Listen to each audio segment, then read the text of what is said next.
Hai pecinta sepak bola tanah air.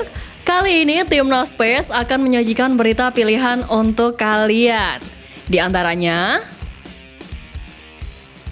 Sintayong panggil pemain terbaik untuk jalani pemusatan latihan di Turki.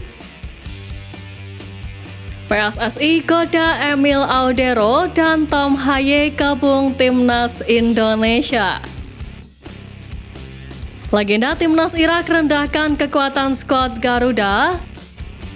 Dan kabar terbaru proses naturalisasi Jay Izzes. Jadi, simak terus berita Timnas PES selengkapnya.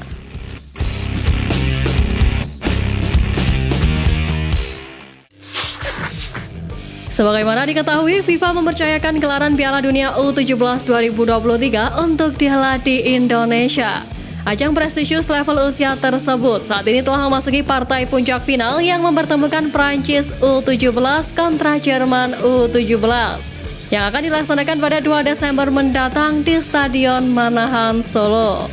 Di samping itu, Ketua Umum PSSI Erick Thohir mengatakan bahwa penyelenggaraan Piala Dunia U17 2023 turut mengembangkan sepak bola Indonesia.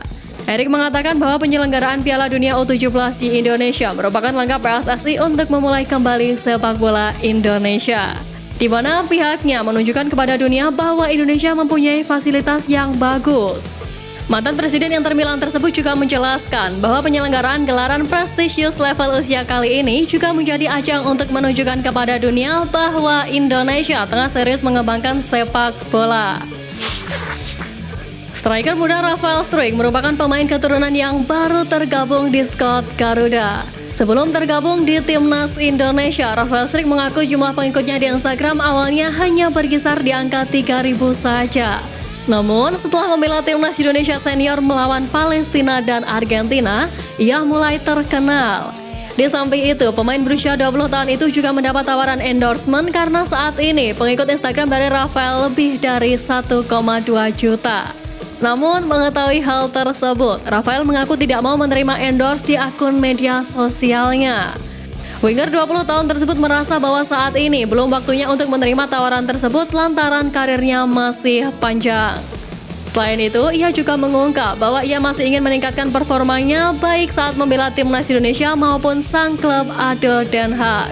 Tentu mental tersebut juga harus dimiliki pemain lokal Timnas Indonesia.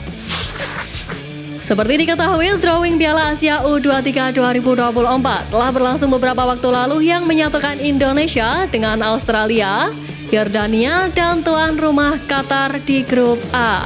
Terkait hal tersebut, pelatih Australia U23, Tony Fitmar memaparkan pandangan soal persaingan grup A yang dianggapnya tak asing. Fitmar cukup optimistis menghadapi Piala Asia U23 2024 lantaran meraih hasil apik. Selain menang atas Laos dan bermain imbang melawan Tajikistan pada saat kualifikasi Piala Asia U23 2024, skuad muda Socceroos juga menang atas Qatar dan Arab Saudi dalam laga uji tanding bulan ini. Pelatih skuad muda Socceroos itu juga mengungkapkan keinginannya untuk lolos 3 terbaik agar dapat melaju ke Olimpiade Paris 2024. Sebagai tambahan informasi, Australia akan mengawali fase grup Piala Asia U23 dengan menghadapi Yordania pada 15 April. 3 hari berselang, Australia akan bertemu dengan Indonesia. Dan pada laga penutup 21 April, Australia akan berjumpa dengan Qatar. Timnas Indonesia bakal menjalani TC pada 20 Desember hingga 6 Januari 2024 di Turki. Training camp skuad Garuda di Turki ini bertujuan untuk persiapan sebelum berkancah di Piala Asia 2023 Qatar. Sebagaimana diketahui, sedikitnya ada 10 pemain langganan Timnas Indonesia yang tengah menjalani karir abroad. Jika tidak dalam kondisi cedera dan alasan non-teknis, ke-10 pemain itu kemungkinan bakal diminta bergabung ke Timnas Indonesia untuk pemusatan latihan di Turki. Namun, jadwal training camp Timnas Indonesia di Turki tidak masuk kalender FIFA sehingga para pemain itu bisa saja tidak dilepas klubnya masing-masing. Untungnya, Timnas Indonesia bisa membawa pemain BRI Liga 1 ke pemusatan latihan di Turki karena kompetisi diliburkan pada 19 Desember 2023 hingga 3 Februari 2024. Bek Timnas Indonesia Jordi Amat belakangan ini sedang hangat diperbincangkan. Hal tersebut dikarenakan bek berusia 31 tahun itu tampil kurang maksimal di timnas Indonesia. Tak hanya di level timnas, di klubnya saja dirinya juga seakan kehilangan sentuhan magisnya di lini belakang. Terbaru, Jordi Amat gagal membantu timnya JDT lolos dari kekalahan telak 5-0 atas Kawasaki Frontale di Liga Champions Asia. Di laga tersebut, ex-Real Betis itu bermain selama 90 menit dan dipercaya pelatih untuk menjadi kapten kesebelasan timnya. Walau demikian, Jordi gagal membantu timnya meraih poin maksimal. Di laga tersebut, dirinya bahkan menorehkan poin terendah. Kendati demikian, pecinta sepak bola menyoroti penampilan Jordi Amat, khususnya supporter timnas Indonesia. Menurutnya, kualitas liga di Asia Tenggara masih tertinggal jauh dari kompetisi di luar ASEAN sehingga mempengaruhi bek kelahiran Spanyol tersebut. Kendati demikian, banyak yang menyarankan agar sang pemain abroad di luar ASEAN. Sebagaimana diketahui, Irak menjadi salah satu rival kuat timnas Indonesia di dua ajang bergengsi yakni Piala Asia 2023 dan kualifikasi Piala Dunia 2026 putaran kedua zona Asia. Sebab mereka berada di grup yang sama. Tak hanya Indonesia dan Irak yang satu grup, Vietnam juga berada di grup yang sama di ajang bergengsi tersebut. Skuad Garuda maupun The Golden Stars Warriors sejatinya juga sudah bertemu dengan tim berjuluk Singa Mesopotamia tersebut dalam kualifikasi Piala Dunia 2026 zona Asia. Kedua tim itu tak bisa menahan keganasan timnas Irak. Dengan begitu, salah satu legenda timnas Irak yakni Ahmed Munajat buka suara terkait kekuatan tim asuhan Sintayong dan tim asuhan Philip Troshi tersebut.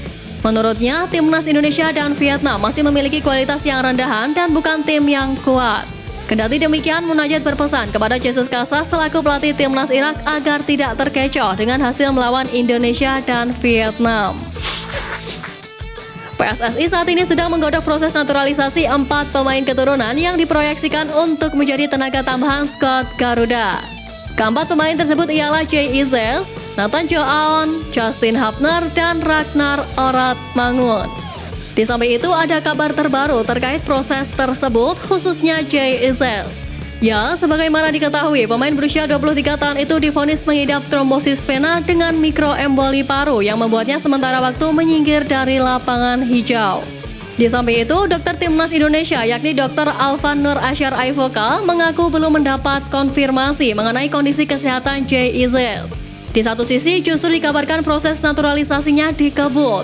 Jika proses naturalisasinya tetap dilakukan saat Jay Izes masih mengalami sakit, kemungkinan terburuk dirinya tidak melakukan debutnya bersama timnas dekat-dekat ini.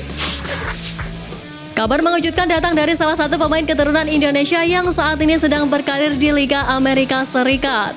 Pemain tersebut ialah Martin Paes, pemain 25 tahun berposisi sebagai penjaga gawang yang kini sedang berkarir bersama FC Dallas.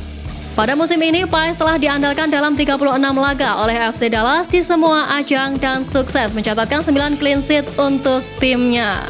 Martin Paes mengawali karirnya di Belanda dan sempat membela tim senior dari NEC Nijmegen dan FC Utrecht. Di level tim nasional, dia sempat membela timnas Belanda U21 dalam 6 pertandingan. Namun, Paes belum pernah tampil untuk timnas Belanda senior. Itu artinya sang penjaga gawang berpostur 191 cm masih bisa dinaturalisasi untuk memperkuat timnas Indonesia. Kini dirinya pun dirumorkan akan dinaturalisasi PSSI. Hal tersebut dikarenakan dirinya terciduk mengikuti akun Instagram PSSI dan Erick Thohir. Melihat kasus-kasus sebelumnya, seorang pemain keturunan semakin dekat untuk dinaturalisasi setelah mengikuti PSSI dan Erick Thohir di Instagram. Kabar baik menghampiri penggemar sepak bola tanah air jelang timnas Indonesia menghadapi ajang Piala Asia 2023 Qatar. Kabar baik tersebut terkait pemain keturunan yang akan dinaturalisasi PSSI. Ketua PSSI Erick Thohir mengisyaratkan akan menambah 2 kekuatan pemain keturunan untuk timnas Indonesia. Hal tersebut diungkap oleh salah satu pengamat sepak bola tanah air yakni Bung Ropan. Dalam keterangannya, Bung Ropan menyebut ada 2 pemain keturunan yang akan didekati PSSI diantaranya dari sektor penjaga gawang dan gelandang. Nama yang paling mencuat di sektor kiper adalah Emil Audero, sedangkan gelandang adalah Tom Haye. Erick Thohir disebut-sebut oleh Bung Ropan kalau tahun depan akan didaftarkan terlebih dahulu untuk proses naturalisasi. Erick harus melakukan pendaftaran atau registrasi untuk calon pemain yang hendak dinaturalisasi di tahun depan.